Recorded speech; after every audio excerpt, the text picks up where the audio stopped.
কারা যেন বলে আতঙ্কবাদীদের ধর্ম হয় না, আতঙ্কবাদীদের ধর্ম হয়। দেখেছেন কখনো হিন্দুরা বন্দুক হাতে নিয়ে উঁচু করে কাউকে মারতে? কিন্তু মুসলিমরা আল্লাহু আকবার, নারে তাকবীর, আল্লাহু আকবার বলে এরা কিন্তু আতঙ্কবাদিতা করে।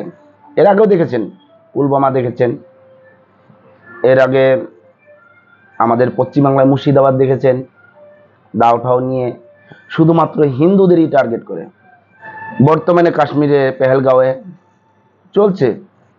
সবাই কিন্তু ওই একটা ধর্মেরই, সেটা হচ্ছে মুসলিম ধর্ম। এটা বলে নাকি শান্তির ধর্ম। আবার যারা যারা বলে যে এটা শান্তির ধর্ম, আমাকে কোন দিক থেকে, আমাকে একটু নলেজ দিয়ে বুঝাবেন যে এটা কোন দিক থেকে শান্তির ধর্ম। যদি শান্তির ধর্ম হয়, যারা শান্তিতে পালন করে, তারা একটা পিঁপড়া, গাছ, পশু পাখি, পতঙ্গ কিচ্ছু হত্যা করে না। আর এরা মানুষ পর্যন্ত, এরা কুকুর বেড়াল তো পরে কথা, মানুষ পর্যন্ত হত্যা করছে। এরা এরা এটা আবার কিসের শান্তির ধর্ম? আমাকে একটু বুঝিয়ে দেবেন। বর্তমানে ভারতবর্ষের কাশ্মীরটা 370 দ্বারা হাঁটানোর পরে সেখানকার লোক অনেক শান্তিতেই বসবাস করছে। এবং এখন দেখা যাচ্ছে যে সেই কাশ্মীরে ওখানকার স্থানীয়রা যারা হোটেল ব্যবসায়ী আছে, তারা নাকি আবার মোমবাতি মিছিল করছে, দুঃখ প্রকাশ করছে।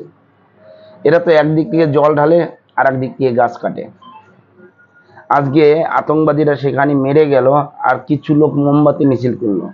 মুর্শিদাবাদে হিন্দুদের ঘর বাড়ি লুটপাট করছে, এদিকে আবার রামনবমীর সময় জল খাওয়াচ্ছে।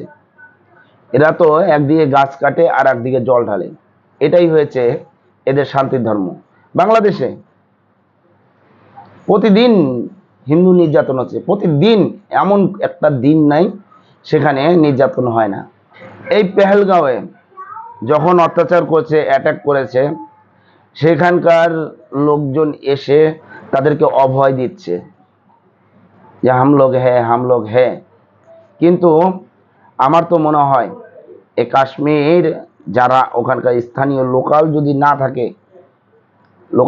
না থাকে তাহলে সেখানে আতঙ্কবাদী ঢুকতে পারে না। সেখানকার লোকাল লোকে যদি সমর্থন না করে তাহলে এই আতঙ্কবাদীটা করতে পারে না। সেখানকার স্থানীয় লোকাল লোকের ইন্ধন আছে, তার জন্যই এটা করতে পেরেছে। আমাদের মুর্শিদাবাদে এখানকার লোকাল লোকের ইন্ধন ছিল দেখেই আজকে এতগুলো পরিবার ঘর ছাড়া হয়ে গেছে।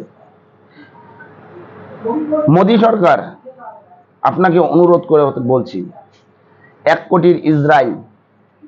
কোটির ইসরায়েল যদি নিজের দেশটাকে রক্ষা করার জন্য পাঁচটা দেশের সাথে যুদ্ধ করতে পারে, আপনার দেশে 140 কোটির ভিতরে আমি 30 কোটি বাদই দিয়ে দিলাম, 30 কোটি বাদ দিলাম, 110 কোটি এখনো আপনার সাথে দাঁড়িয়ে আছে।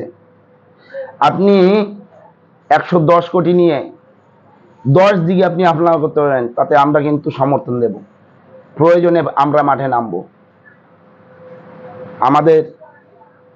আমাদের যদি কোনো কাজে লাগাতে পারেন, আমরা সে কাজেই লাগতে রাজি আছি। যদি আপনি এখন এটার বিচার না করেন, এই পাকিস্তান গাজার মতো ব্যবস্থা যদি না করতে পারেন, বা এই বাংলাদেশ গাজার মতো ব্যবস্থা যদি না করতে পারেন, আগামী দিন এই পশ্চিমবাংলা বা এই ভারতবর্ষ অনেক বিভাজিত হয়ে যাবে। তাই অনুগ্রহ করে আপনার কাছে হাত জোর করে অনুরোধ করছি, এটার এই যে 28টা যে আমাদের ভারতীয় মারা গেছেন, এই 28টার বদলে 28,000 যদি আপনি না কিছু করতে পারছেন, আপনার দিকে কিন্তু অনেকে আঙুল তুলে কথা বলবে। অতএব আপনার কাছে অনুরোধ রইল যে আপনার দিকে আপনারা কেউ যেন আঙুল তুলে কথা না বলতে পারেন। কেন আপনি ভারতের এমন একটা প্রধানমন্ত্রী যা বিশ্বের দরবারে সবচেয়ে 1 নম্বরে, আপনাকে বদনাম করার জন্য নানান দিক দিয়ে প্ররোচনা করছেন।